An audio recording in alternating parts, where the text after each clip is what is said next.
श्याम बाबा को मिश्री, पेड़ा, चूरमा और गुलाब के फूल प्रसाद के तौर पर अर्पण किए जाते हैं। खाटू श्याम जी के दर्शन करने से पहले सभी भक्त मंदिर के पास में बने इस श्याम कुंड में स्नान करने के बाद ही खाटू श्याम जी के दर्शन करने के लिए जाते हैं। ये कुंड मंदिर के रास्ते में ही आता है। प्राचीन मान्यताओं के अनुसार इस श्याम कुंड में स्नान करने से चर्म रोग भी ठीक हो जाता है। और यहाँ की एक और विशेष बात है, इस जगह पर पुराने जमाने में खेत हुआ करता था और यहाँ पर एक गाय आकर रोज अपने आप दूध दिया करती थी। जब लोगों को इस बात का पता चला तो यहाँ खुदाई की गई। तब 30 फीट नीचे महाभारत कालीन बर्बरीक जी का शीश प्राप्त हुआ। बाद में लोगों ने उस शीश को राजा रतन सिंह जी को सौंप दिया। उसके बाद कार्तिक माह की एकादशी को शीश मंदिर में सुशोभित किया गया, जिसे बाबा श्याम जी के जन्मदिन के रूप में मनाया जाता है। मूल मंदिर 1027 में रूप सिंह चौहान और उनकी पत्नी नर्मदा कंवर द्वारा बनवाया गया था। फाल्गुन माह के मेले के दौरान यहाँ पर करोड़ों की संख्या में श्रद्धालु आते हैं। इस दौरान आपको 30 से 35 किलोमीटर की लंबी रैली में पैदल गुजरकर मंदिर में प्रवेश मिलता है। इससे आप अंदाजा लगा सकते हैं कि बाबा श्याम के कितने भक्त मेले के समय आते हैं।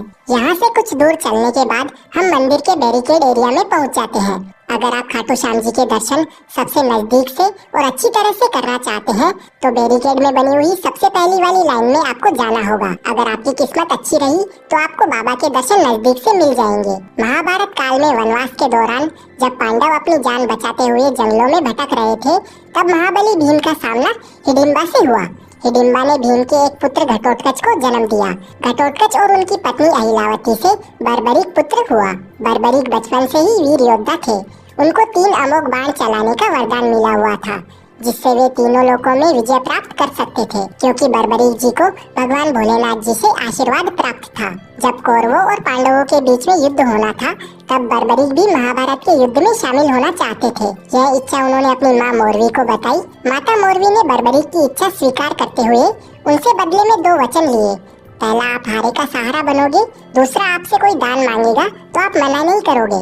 बर्बरीक दुनिया के सर्वश्रेष्ठ धनुर्धर थे। बर्बरीक के लिए 3 बाण ही काफी थे, जिसके बल पर वे कौरवों और पांडवों की पूरी सेना को समाप्त कर सकते थे। युद्ध के मैदान में भीम पुत्र बर्बरीक दोनों खेमों के मध्य बिंदु एक पीपल के वृक्ष के नीचे खड़े हो गए और यह घोषणा कर डाली कि उस पक्ष की तरफ से लड़ूंगा जो हार रहा होगा। बर्बरीक की इस घोषणा से कृष्ण चिंतित हो गए। भीम के पुत्र बर्बरीक के समक्ष जब अर्जुन तथा भगवान श्री कृष्ण उसकी वीरता का चमत्कार देखने के लिए उपस्थित हुए, तब बर्बरीक ने अपनी वीरता का छोटा सा नमूना मात्र ही दिखाया। कृष्ण ने कहा कि यह जो वृक्ष है, इसके सारे पत्तों को एक ही तीर से छेद दो तो मैं मान जाऊंगा। बर्बरीक ने आज्ञा लेकर तीर को वृक्ष की ओर छोड़ दिया। जब तीर एक एक करके सारे पत्तों को छेदता जा रहा था, उसी दौरान एक पत्ता टूटकर नीचे गिर पड़ा। कृष्ण ने उस पत्ते पर यह सोचकर पैर रखकर उसे छुपा लिया कि यह छेद होने से बच जाएगा, लेकिन सभी पत्तों को छेदता हुआ वह तीर कृष्ण के पैरों के पास आकर रुक गया।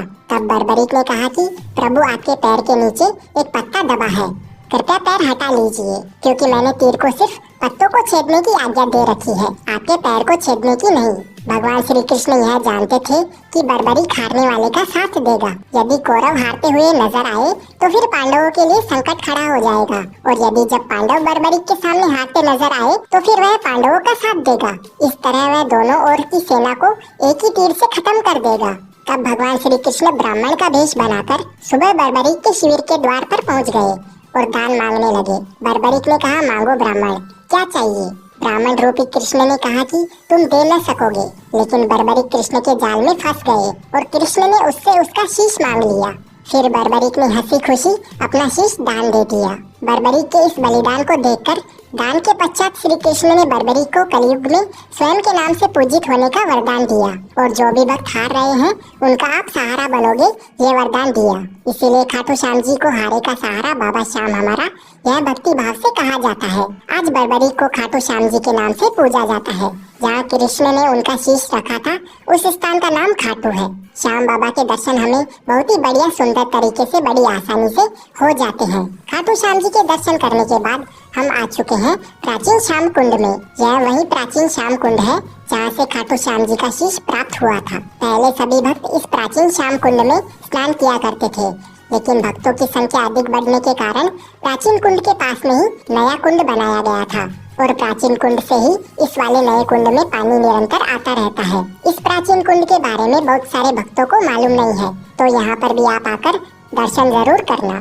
खाटू नगरी में आपको खाने पीने की कोई भी कमी नहीं होने वाली है। यहाँ पर बहुत सारे रेस्टोरेंट्स बने हुए हैं, जहाँ पर आपको 100 रुपए की स्टार्टिंग में वेज थाली मिल जाएगी। और यहाँ पर आपको बहुत सारे मिष्ठान भंडार भी नजर आएंगे, जहाँ से आप मिठाई, चूरमा, रबड़ी, मावा कचौड़ी, इस तरह के सभी व्यंजन एंजॉय कर सकते हैं। यहाँ पर खाने पीने की बढ़िया बढ़िया चीजें मिल जाती है। अगर आप श्याम बाबा के दरबार में रुकना चाहते हो तो तोरण द्वार के पास में ही काफी सारी धर्मशालाएं मौजूद हैं। यहाँ पर आपको एसी, नॉन एसी और फैमिली रूम मिल जाते हैं। श्याम बाबा के दर्शन करने और यहाँ पर घूमने फिरने में हमें आधा दिन लग जाता है। इसके बाद आप भगवान हनुमान जी के दर्शन करने के लिए जाना चाहते हैं तो खाटू के इस बस स्टैंड से सालासर जाने के लिए निरंतर बसें मिल जाती है, जिनमें पर पर्सन 120 रुपए का किराया लगता है और सालासर पहुंचने में 3 घंटे का समय हमें लग जाता है। सालासर बस स्टैंड पर पहुंचने के बाद यहाँ से मात्र 5 मिनट चलने के बाद हम सालासर मंदिर के गेट नंबर 1 पर पहुंच जाते हैं। सालासर बालाजी मंदिर भगवान हनुमान जी के भक्तों के लिए एक धार्मिक स्थल है। यह राजस्थान के चूरू जिले में जयपुर बीकानेर राजमार्ग पर स्थित है। हर साल देश भर से असंख्य भक्त यहाँ पर बालाजी के दर्शनों के लिए सालासर धाम आते हैं। यहाँ पर हर साल चैत्र पूर्णिमा और अश्विनी पूर्णिमा पर बड़े मेलों का आयोजन किया जाता है। भारत में यह एकमात्र बालाजी का मंदिर है जिसमें बालाजी की दाढ़ी और मूंछ है। सालासर धाम में आने वाले सभी यात्रियों की सुविधा व धाम का विकास श्री बालाजी मंदिर के माध्यम से श्री हनुमान सेवा समिति द्वारा किया जाता है। यहाँ रहने के लिए कई धर्मशालाएं और खाने पीने के लिए रेस्टोरेंट्स बने हुए हैं। श्री सालासर बालाजी मंदिर में बालाजी को चूरमा का भोग लगाया जाता है और जो बालाजी की मूर्ति है वो स्वयंभू है, यानी जमीन से निकली हुई है। तो आप खाटू श्याम जी के दर्शन करने के बाद सालासर धाम में भी आ सकते हैं। ये मंदिर भी काफी भव्य और दिव्य है। यहाँ पर बालाजी आपकी सारी मनोकामनाएं पूरी करते हैं। अगर आप खाटू श्याम जी की यात्रा एक ही दिन में करते हैं तो आपको 500 रुपए से लेकर 600 रुपए तक का खर्चा आ सकता है। वहीं अगर आप होटल लेकर रुकते हैं तो आपका 1000 रुपए से लेकर 1500 रुपए तक का खर्चा आ सकता है। साथ ही आप सालासर बालाजी मंदिर के दर्शन करने भी जाते हैं तो 300 रुपए से 500 रुपए तक का खर्चा आपका वहाँ पर हो सकता है। इसी के साथ हमारी खाटू श्याम जी की यात्रा संपूर्ण हो जाती है। मुझे उम्मीद है आपको ये वीडियो अच्छा लगा है। अगर आपको वीडियो पसंद आया है तो वीडियो को लाइक करें, चैनल को सब्सक्राइब कर ले। इस वीडियो के रिगार्डिंग आपका जो भी सवाल है आप कमेंट करके पूछ सकते हैं। साथ ही इस वीडियो को अपनी फैमिली, फ्रेंड्स या आप जिस किसी के साथ में भी बाबा के दरबार में आना चाहते हैं उनके साथ शेयर जरूर